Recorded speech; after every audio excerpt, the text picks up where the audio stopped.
Assalamu alaikum wa rahmatullahi wa barakatuh to some of y'all, and peace out to the rest of you. Hit the share button because the message is more important than the messenger. Let me state this right quick, that even though I'm waiting on a premiere to come out, I figured I had to go ahead and bang this one out for y'all right quick. I didn't get to see all of Richie Mac's episode where that American sister was sitting on a couch and talking. I got to see parts of it, and he did say that she actually was a cool person, and so was her husband, and that she was mostly talking about the third person. Now, he met her face to face, so I believe it.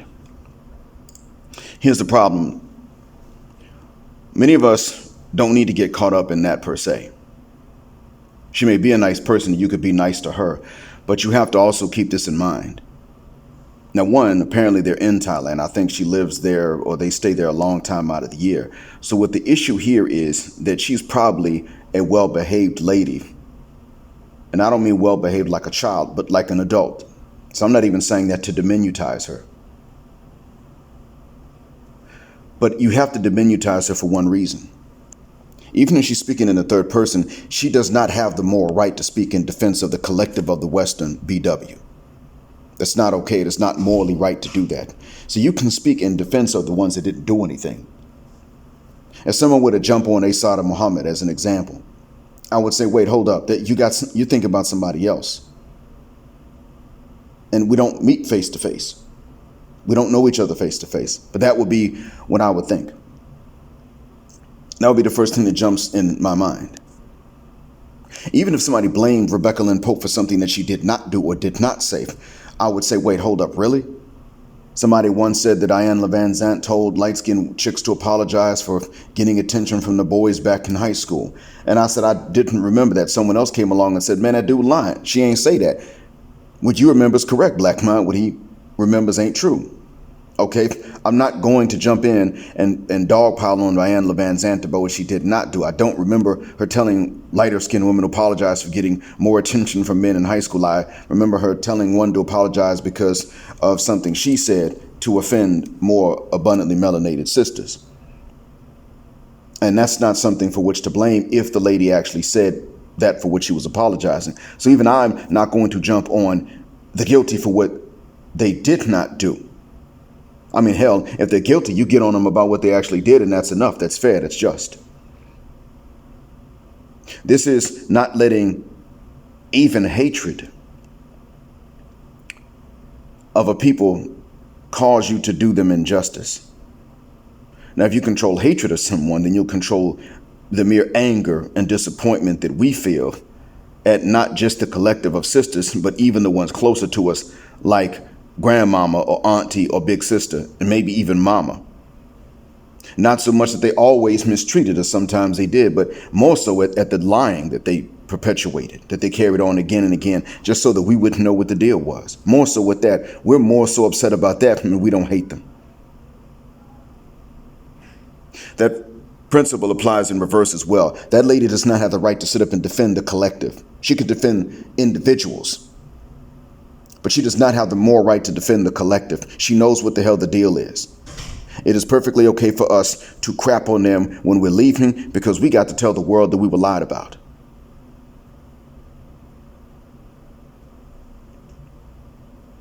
Because we were. Oprah lied and so did her guests. They lied about what they wanted. All of this.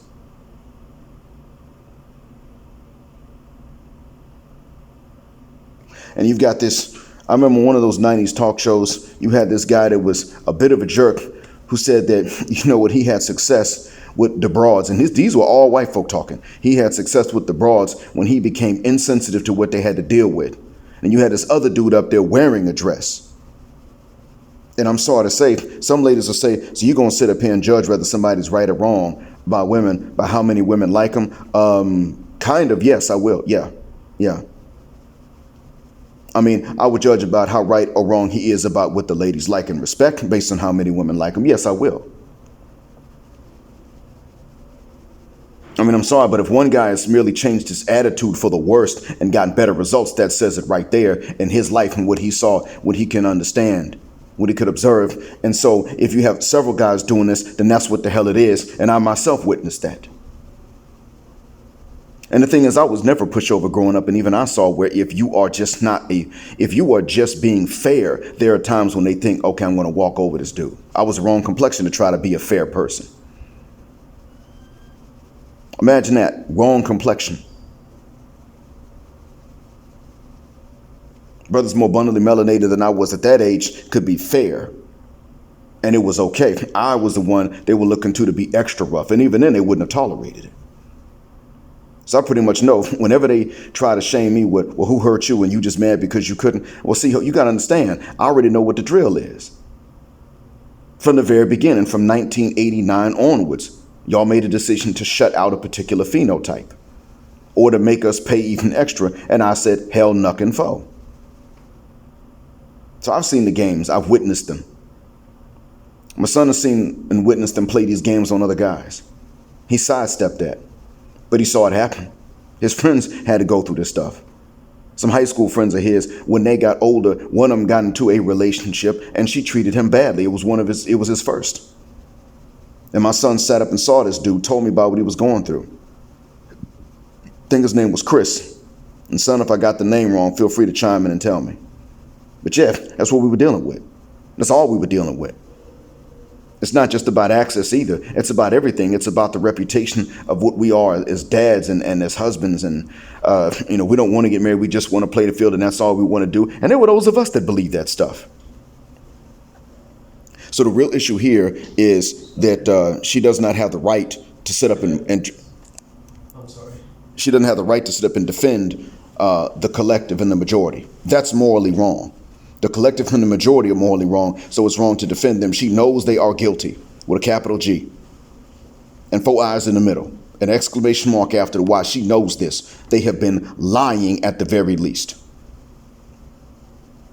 Using, deceiving in the middle and, using people in the middle, generally dudes, using them. That's about the middle. That's the average. And then at the worst, paternity fraud.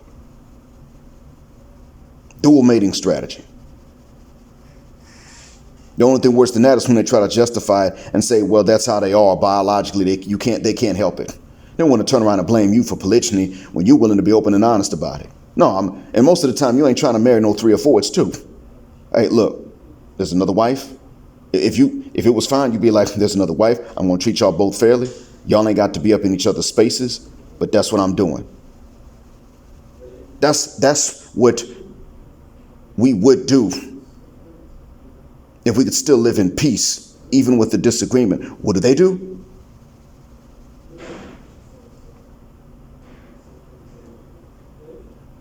Oh, they lie. And they lie all the way up to paternity fraud if they can get that far. Dual mating strategy. Nobody told them to not be able to choose. No one told them to desire 2 different things and 2 completely different men. No one said that to them. They'll sit up and say God made them that way. No, what it is really that they are judging like animals.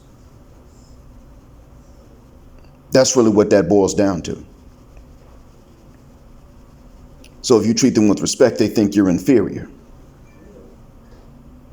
They understand your boundaries by you not understanding theirs. It's like 2 people can't have boundaries in their minds. That tends to be the way that they view it. And if you notice, oftentimes, if 2 dudes get into a conflict, get into an argument, then the reason for it is going to be one of them. Always sitting up and saying, well, he said this, that, and the other. He don't respect you. They always start with that. So to make a long story short, that's really why that's really what we're arguing about. Okay, she's well behaved. She may be a nice person and treats the husband well. Okay, fine. She has still no more right to defend the ones that don't do that. If she's happy where she is, she needs instead she was supposed to sit up there and say, you know what? You were driven away. They drove you to this. And if they can, they will go abroad and lie about you again. Because they don't want you to find what you all are finding out here. That's what she needs to say. I mean, if they're living there in Thailand, she knows what she has to do to compete to keep that man. That man, a lot of us make this mistake of looking at his face and trying to read facial expressions. Man, that brother looked like no, he doesn't. He didn't have a facial expression. And that's one of the things that we got from the hyenocrats and the hyenas that raised a lot of us. Looking at someone with a blank facial expression and saying, oh, they look like they can interpret blank facial expressions to mean exactly what the hell they want. And we've taken that on. Even we in the black manosphere have made that mistake. We need to stop that. No, he didn't look one way or another. He was listening. If she asks a mother cuss word fool out there, guess what he does? He's going to step away from her and he's going to step on to someone else. He's going to replace her. He can do that. Look where they are. So don't sit up and say that he looked like he was thinking this way or that way. He looked like he was sitting on the couch and letting her talk. That's what it looked like. He didn't have an expression. It's not a masculine trait to assume emotion from no facial expression at all. That's not one of our traits. We had to learn that. And even we in this space have not turned that part of the chip off. Oh yeah, turning off the chip doesn't mean you just pull it out and everything's gone. No, what it means is that you also have to go through your own mind and clean out the remnants. And you may not know that it's a remnant, but once you identify something as a remnant of that chip elsewhere in your brain, then you remove that too. And that's one of them. It's a process. It's probably going to take generations. And that's why it is, and I think my son realizes this, and that's why it is that he said, you know what, if I can fit the guck out, let me do it.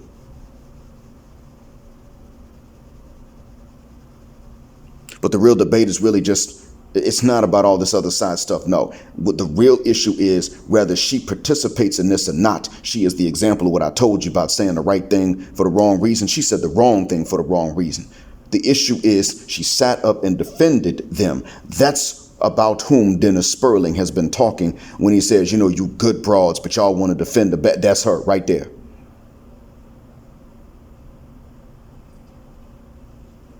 She's the one. So I had to go ahead and churn this out, bang this out for y'all right quick. The premiere is still scheduled for later on. Today, my time. Tomorrow, your all's time, early in the morning. So I'm going to go ahead and get started with my job at this point. But yeah, I had to bang this one out. I want us to be very clear about this, that's what it is. It is not about how he felt or about what she's hiding or anything like that. That's not it. And Richie Mac's not lying about how she behaved in person, just as a person, not on the camera. No, he doesn't have a motive to lie about that. What is going on is, it simply put, she is the one that is very personable and very agreeable, if what Richie Mac is saying is the truth, but she still has this loyalty to the hyenas. That's where the problem is. And that's why even the well-behaved ones lose out. As I have stated, if you are well-behaved and you don't want to be one of these hyenas and you don't want to wind up by yourself, don't do what she did. She is lucky she has that man. That is the case. And maybe he never heard her talk like this before. Maybe he never did.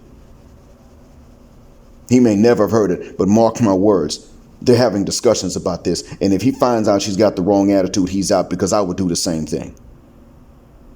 Yeah, I love my wife. Let me find out she's still some kind of feminist. Let me find this out. Matter of fact, I wouldn't even have to be like, man, I ditched her, kicked her to the curb. No, I could act such a damn fool. She would tell me, get out. Not that she could kick me out, but she would be doing that. That's what would wind up happening. That's what would go down and be the case. So what I want y'all to understand is that,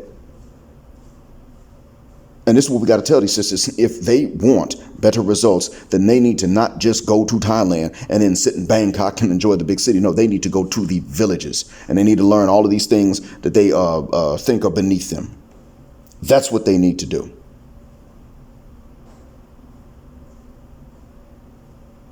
It's not the cities. It's not Dubai where they need to go and take all the photographs and say, hey, girl, passports. Just no, they need to be in them villages, with the only modern equipment they have being what they use to record themselves, learning how to eat some humble pie and do tasks and chores and try to cater to a man that takes care of them.